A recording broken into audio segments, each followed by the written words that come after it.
Honrado com o convite que você me fez para uma apreciação preliminar a respeito do projeto de lei que tramita nesse momento no Congresso Nacional, que consolida as chamadas 10 medidas contra a corrupção propostas pelo Ministério Público Federal. Na moldura de tudo isso, evidentemente, encontra-se a famosa Operação Lava Jato. Parece-me importante referir desde já que todas as pessoas de bem admitem que há um grande progresso nas instituições brasileiras em razão da deflagração dessa Operação Lava Jato. Por primeira vez, talvez, Ministério Público Federal, Polícia Federal, Receita Federal, Justiça Federal, todas se harmonizam e começam a aprofundar um exame realmente sistemático de toda a corrupção que assolou esse país, particularmente nesses últimos 15 anos.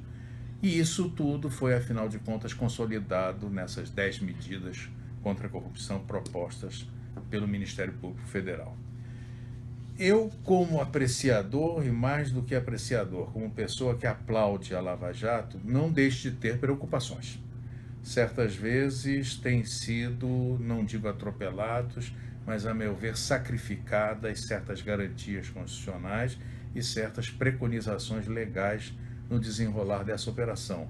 E eu tenho muito receio de que isso possa, no curso do tempo, desgastar ou, de alguma maneira, erodir a validade dessa operação, como aconteceu na Itália, por exemplo, com a Operação Mãos Limpas, que acabou sendo destruída por trabalho conjunto do Legislativo e do Judiciário italianos. Não quero que isso ocorra, embora algumas ameaças já apareçam no horizonte, como estariam sendo arquitetadas no Poder Legislativo para, de certa maneira, ou eliminar alguns efeitos da Lava Jato, ou, se não eliminar, pelo menos atenuar certas responsabilidades. Tudo isso me preocupa e, por isso, desejo sinceramente que o pessoal que está levando a cabo essa operação seja sempre prudente, seja sempre obsequioso da Constituição, das leis e, enfim, das garantias que todo cidadão deve ter.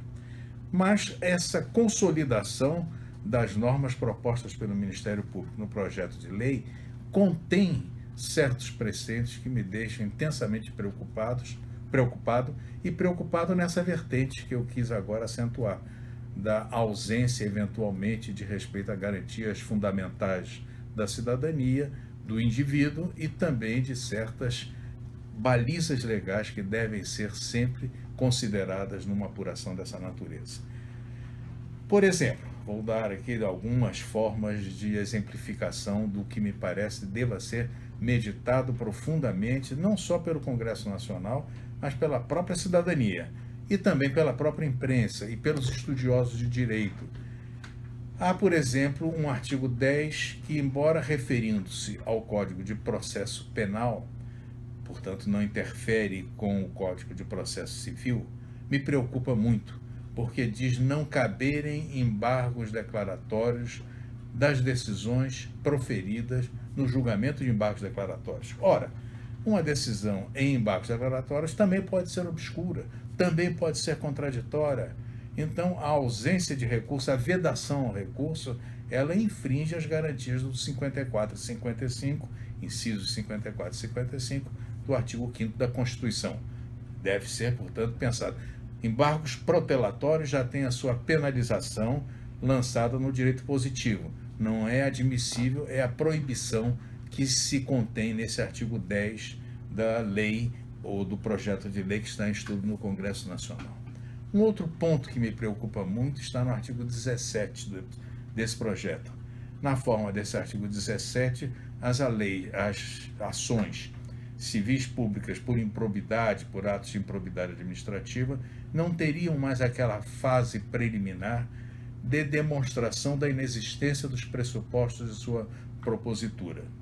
Dir-se-á que, geralmente, os juízes passam batidos por essa fase e, imediatamente, segue-se a citação. Dir-se-á isso, mas isso é porque os juízes não estão cumprindo com o que a lei manda. A lei manda que não se instaure uma ação dessa natureza quando os seus pressupostos fundamentais não estão construídos de maneira clara na propositura. Até inventou-se um indúbio pro societate como sendo uma porta aberta para sempre ultrapassar essa manifestação prévia. Mas, na realidade, a supressão é a supressão de uma garantia da cidadania e, por isso, não me parece também afeiçoar-se ao texto constitucional. Muito ruim, mesmo, mas muito ruim, é a admissibilidade da prova ilícita, quando haja boa-fé por parte do agente, quando haja uma série de outras exculpações que estão no texto do projeto. Prova ilícita é prova ilícita. A sua vedação está na Constituição. Admitir a prova ilícita, sanear a prova ilícita, convalidar a prova ilícita é sempre inadmissível. Por isso, nesse particular, creio que o projeto oferece algo que é muito infeliz e que não merece ser prestigiado.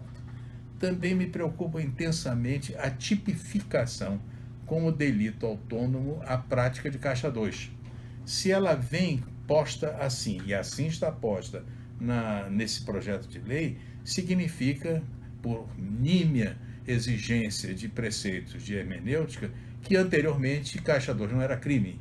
Ora, essa dúvida se caixa 2 não era crime está sendo superada nos julgamentos que têm sido proferidos em razão dessas apurações, onde se tipifica a prática de caixa 2 como sendo corrupção, como sendo lavagem de dinheiro, como sendo formação de quadrilha, como sendo falsidade ideológica. Portanto, já há formas habitualmente empregadas e que têm funcionado.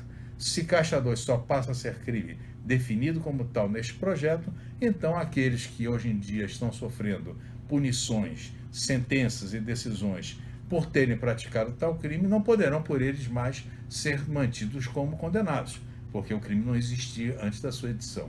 Então é imprescindível meditar mais aprofundadamente, porque senão o que vai acontecer é o que já estamos vendo. Aparecem no Legislativo já algumas tentativas de anistia de caixa 2, o que é um escárnio para a sociedade brasileira. Destaco também a hipótese da prática reiterada nesse projeto de lei de procurar atingir com as suas determinações a autonomia de estados e municípios. Há, por exemplo, um artigo, se não estou equivocado no particular, são os artigos 62 e mais adiante um ou outro que assim também dispõe, que determina percentuais dos recursos públicos para aplicação em publicidade de programas governamentais, o que será lícito nesse projeto para a União, mas que será inconstitucional se endereçado a estados, Distrito Federal e municípios, e isso realmente não pode ser admitido de forma alguma. Causa-me perplexidade a adoção de testes de integridade para os pretendentes a agente público e até para os próprios agentes públicos. Causa-me essa perplexidade porque é exatamente um incentivo à má-fé, à simulação, ao exercício da malícia ao poder público em relação àqueles que são já agentes públicos ou são candidatos a serem agentes públicos, além de violar a garantia constitucional da não autoincriminação. Consequentemente, este preceito, a meu ver, também não pode suplantar este juízo de censura que é feito à luz do texto constitucional. Por último, para não caminharmos muito mais adiante do que já fomos, eu diria que a amplitude que o projeto de lei confere à perda civil de bens também não se compatibiliza com a Constituição.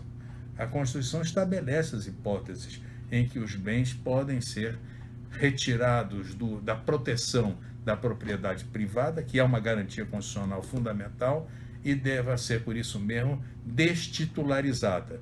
Isso acontece, por exemplo, na desapropriação, seja na desapropriação sanção, ligada ao cultivo de tóxicos, seja na desapropriação por utilidade pública, interesse social, quando então existe a indenização prévia e justa, etc. Também se perde a propriedade dos instrumentos do crime. Afirmar que se perde a propriedade em benefício do Estado é, na realidade, inverter a polaridade do escopo constitucional da Constituição, que é a proteção do indivíduo. Não me parece, de forma alguma, que tenha sido feliz a prática colocada da perda civil de bens, como está nesse projeto lançado. Feitas essas ressalvas, acho que estamos caminhando, ainda há um longo caminho a percorrer, há muita gente que ainda deve prestar contas, mas, de fato, a minha palavra é de incentivo à operação, que ela continue, mas nunca se distanciando das garantias fundamentais do indivíduo, que estão postas na Constituição, e das exigências formais do sistema legal.